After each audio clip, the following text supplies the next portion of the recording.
अस्सलाम वालेकुम viewers, welcome to B direction channel. तो व्यूवर्स, आज की हमारे इस वीडियो में हम बात करेंगे कि अमेज़ॉन कितनी तरह की स्ट्रैटेजीज़ यूज़ करता है आपको एक स्पेसिफिक कीवर्ड के लिए एक बिड अमाउंट चार्ज करने के लिए। इसके साथ साथ अगर आप चैनल पर नहीं हैं तो मेरी आपसे रिक्वेस्ट है कि चैनल को सब्सक्राइब कर दीजिए और बेल के बटन को भी प्रेस कर दीजिए। तो आइए वीडियो को शुरू करते हैं। तो ये आ गई जी हम अपनी मेन स्क्रीन पर। इसमें जो सबसे पहले इसकी आती है definition, what are Amazon bidding strategies. And the definition is a way that Amazon used to charge you a specific bid amount for a specific keyword in a specific campaign according to the probability of sale। ये automatic campaign में Amazon use करता है, उसमें देखता है कि किस तरह की मैं जो बिड अमाउंट है किस कीवर्ड पर कितनी चार्ज करूँगा और कैंपेन के लिहाज से चार्ज करूँगा, उसकी जो सेल्स उस पर आएंगी उसको भी मद्देनज़र रखूँगा। इसकी आगे फिर 4 किस्में हैं। It has 4 types. पहली टाइप उसकी आती है डायनामिक बिडिंग, डाउन ओनली। इसकी जो डेफिनेशन है अमेज़न बताता है कि अमेज़न कहता है कि Amazon will decrease your bids up to 100% if your ad is less likely to make a sale. इसमें अमेज़न कहता है कि अगर आप ये बिड स्ट्रैटेजी मुझे देंगे ऑटोमेटिक कैंपेन में, तो मैं आपके ऐड की जो बिड है वो 100% तक डिक्रीज़ कर दूंगा।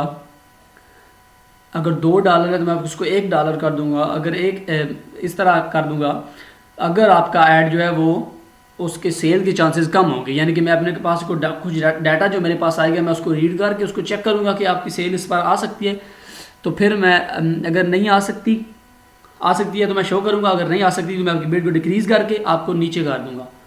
उसका जो बेनिफिट है वो अमेज़न के मुताबिक कि it reduce your overall cost for ads, enough data for scaling in a limited budget.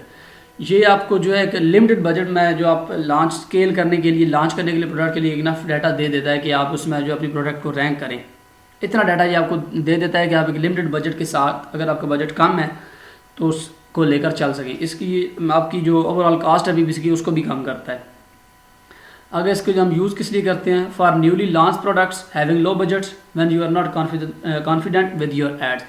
इसकी 2 वजूहत कहते हैं कि जब हम एक न्यू प्रोडक्ट लॉन्च कर रहे हैं और हमारे पास बजट ही कम हो, यानी कि हम जो है वो डेली जो $100 स्पेंड नहीं कर सकते तो आप 50 कर लें, इस तरह मतलब ये इसका मतलब बनता है।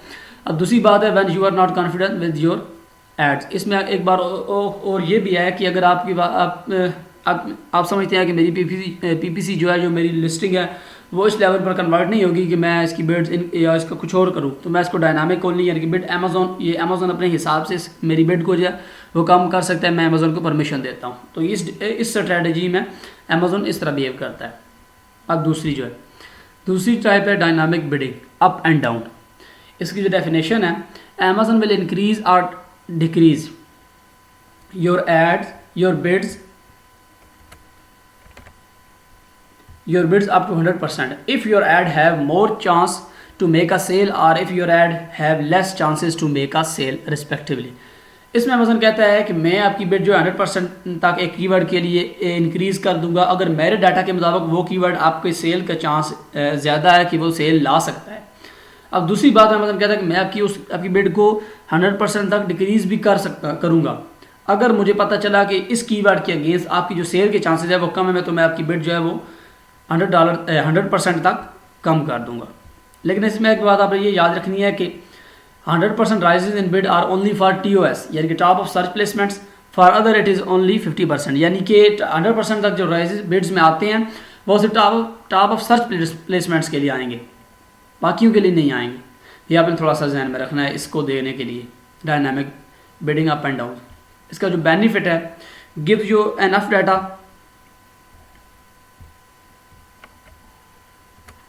to scale with large budget, it gives you more sales as compared to down bid only। अच्छा, पहली जो बात है gives you enough data to scale with large budget। इसमें हम अमेज़ॉन को चार्ज दे देते हैं कि जी आप मेरी बिड डिक्रीज़ करो। मैं कुछ नहीं कहता, मुझे सिर्फ डाटा चाहिए, हैवी डाटा चाहिए। मेरा बजट बहुत है, मैं खर्च कर सकता हूँ, दिल खोल के खर्च कर सकता हूँ, मुझे बस डाटा चाहिए और स्केल करना है, मैंने अपनी प्रोडक्ट ब्रांड जो बिल्ड करना है। अब दूसरी बात है, it gives you more sales as compare to down only bid. Down only bid में जो हमारे पास जो बिड डिक्रीज के चांसेस होते हैं कि उस पर किसी में भी कीवर्ड एक टारगेट हो जाए, हमें सेल आ जाए। लेकिन डाउन बिड ओनली में हमें जो है हमारी बिड जो है इंक्रीज़ नहीं करती। मे बी हम जो कोई ऊपर वाले कीवर्ड में हम सेल मिस कर रहे हो, लेकिन इसमें हमारा जो मे बी हम जो सेल्स जो है डाउन ओनली के मुकाबले में ज़्यादा हमें सेल मिल जाए, क्योंकि हम हमारी बिड जो है वो इंक्रीज़ भी करेगी और डिक्रीज़ भी करेगी। अच्छा, इसके यूज़ के बारे में देखते हैं।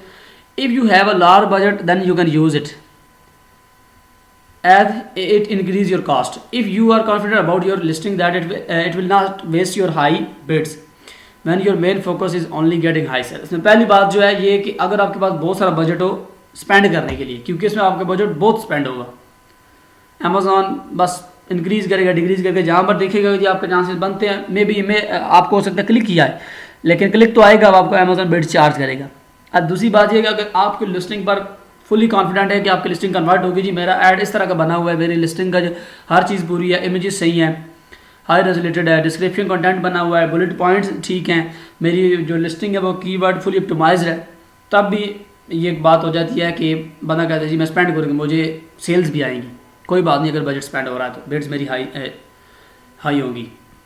अच्छा, दूसरी बात यह है कि इसका जो मेन रिकमेंड किया जाता है कि इसका जो है ओनली चार्ज होता है कि हाई सेल्स हमें आएगी बस। इसका मतलब ये होता है कि हाई सेल्स आएंगी तो आपके जो ब्रांड की रेपुटेशन बिल्ड होगी, अमेजोन की नज़र में भी अमेजोन उससे हाई सर्च रैंक्स में शो करेगा, क्योंकि सेल्स ही सब कुछ है अमेजोन के ऊपर, जितनी ज़्यादा सेल्स आएंगी सेलर उतनी ज़्यादा मज़े में होगा। तो ये इसकी तीन वजह जो आप इसको यूज़ करने के लिए आप मद्देनज़र रखते हैं इसमें।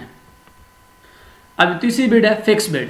इसमें अमेजोन हमें कहता है कि जी मैं ना बिड आप इंक्रीज़ करूँगा ना डिक्रीज़ करूँगा, your given bid will be fixed, Amazon will not change it on the basis of sale. इसमें अमेजोन अपनी सेल्स का कोई डाटा यूज़ नहीं करेगा, आप जो बिड दे देंगे अमेजोन कहता है जी मैं वही यूज़ करूँगा। अच्छा, इसका बेनिफिट ये है कि इसमें जो आप थोड़ा सा एक कंट्रोल बढ़, यानी कि 20-10 इतना ही कहते हैं कि जी मैं नहीं करूँगा, आपका अगले दिन के लिए नहीं बचेगा या इस तरह, तो इसमें स्पेंड लेस ही होता है, लेकिन इसमें सेल थोड़ी और लूज़ हो जाती हैं, उन दोनों के मुकाबले में और थोड़ी जी कम आ सकती हैं, मे भी हो सकती है ज़्यादा भी आएँ, लेकिन हो सकता है कि कम भी आएँ। अच्छा, व्हेन टू यूज़, इसमें जो है it is not recommended strategy to use but you can use it for increase brand awareness. इसमें जो है स्केलिंग के लिए इसे ना रिकमेंड नहीं किया जाता है कि जब आप ब्रांड न्यूली लॉन्च किया है तो आपका अमेज़न कहता है कि ये ना करें, मुझे देखने दें कि किस तरह आपका डाटा जो है वो आपको सेल दिलवा सकता है। लेकिन इसके लिए आप ये करें कि आप एक कीवर्ड के अगेंस्ट अगर आप अपने आप को शो करवाएं ना तो उससे आपकी ब्रांड अवेयरनेस बढ़ेगी। इसको ब्रांड अवेयरनेस कहते हैं कि बाहर के सामने अपीयर हो गया जी मेरा ब्रांड, उसकी नज़र में आ गया। तो इस तरह आपकी फिक्स बिड एक कीवर्ड के अगेंस्ट जिसके टारगेट करेंगे उसी के सामने आएगा। मे बी उसके अगेंस्ट आपकी जो ऑडियंस है वो 7,000 हो, 6,000 हो, 10,000 हो, 70,000 तक भी होती हैं। तो इस तरह ये ब्रांड अवेयरनेस क्रिएट करने के लिए रिकमेंड की जाती है। अच्छा, जो पांचवी ये जो चौथी टाइप है, इसमें अमेजोन कहता है कि आप प्लेसमेंट्स के हिसाब से भी बिड कर सकते हैं। जो पहली प्लेसमेंट के हिसाब से अमेजोन कहता है कि टॉप ऑफ सर्च में you can increase your given bid up to 900% for this placement. यानी कि अगर आपने डायनामिक ओनली के साथ एक बिड दी है $1, तो उसको अगर आप जब करेंगे टॉप ऑफ सर्च पर, अगर आप और ज़्यादा जोर लगाकर आप जाना ही चाहते हैं, यानी कि बहुत कंपटीशन है, आप चाहते हैं कि मैं ही शो और किसी को मैं शो होने ना दूं, तो अमेज़न कहता है कि आप 900% तक यहाँ पर परसेंट मुझे दें, मैं आपकी बिड जो है इंक्रीज़ कर दूँगा। इसमें अमेज़न ये कहता है कि जी आप 900% तक इंक्रीज़ कर सकते हैं अपनी बिड, यानी कि ये आप तब यूज़ करते हैं जब आप चाहते हैं कि जी मैंने ही टॉप ऑफ सर्च पर शो होना है, सेल दिलानी है मैंने। इसमें भी आपका लिस्टिंग कंटेंट बहुत मैटर कर रहा होता है, आपकी लिस्टिंग का जो है कंटेंट जो है बहुत मैटर कर रहा होता है, आपकी सर्च टर्म मैटर कर रही होती है, बहुत सी चीज़ों को फैक्टर इन करके देखना होता है। अच्छा, दूसरी जो है वो प्रोडक्ट पेजेस है। You can increase your bid up to 900% for this placement also.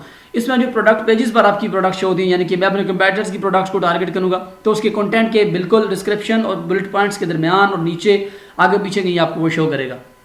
तो इसके लिए अमेज़न कहते हैं कि अगर आप अपने एक बिड दी है पीछे पूरी कैंपेन के लिए $1 दिया तो उसको आगे आकर प्लेसमेंट्स के हिसाब से प्रोडक्ट पेजेस पर आप उसे 900% तक भी इंक्रीज कर सकते हैं। और मैं आपको यानी कि एक कंपटीशन क्रिएट हो जाता है सेलर्स के दरमियान, एक कह रहा है कि मैं ज़्यादा दूंगा मुझे शो करो, दूसरा कह रहा है कि मैं ज़्यादा दूंगा मुझे शो करो। तो इस तरह अमेज़न जो ट्रिक खेल कर अपना भी पैसे बना रहा है और कंपटीशन भी क्रिएट कर रहा है। अब ज़्यादातर जो फर्स्ट पेजेस पर हैं वो स्पॉन्सर्ड रैंक चल रहे होते हैं और कोई नहीं जा रहा होता, कम से कम जो है ऑर्गेनिक रिजल्ट्स आ रहे होते हैं। ये देख लें, ये जो अमेज़ॉन का है, इसमें अमेज़ॉन की जो स्क्रीन शॉट है ये सेलर सेंट्रल का, ये भी आप देख लें। तो इस वीडियो से रिलेटेड आई होप कि आपको ये वीडियो पसंद आई होगी। इस वीडियो से रिलेटेड अगर आपका कोई भी क्वेश्चन है तो आप कमेंट सेक्शन में पूछ सकते हैं। इसके साथ साथ अगर आप अमेज़न कीवर्ड रिसर्च सीखना चाहते हैं तो मैं एक पूरी सीरीज़ प्लेलिस्ट बना चुका हूँ, उसका लिंक आपको डिस्क्रिप्शन में मिल जाएगा, आप देख लीजिएगा क्योंकि वो नेसेसरी है अमेज़न PPC के लिए। इसके साथ साथ अगर आपको वीडियो पसंद आई तो काइंडली वीडियो को लाइक कीजिए, शेयर कीजिए और चैनल को सब्सक्राइब कर दीजिए और बेल के बटन को प्रेस करना ना भूलें। Thank you.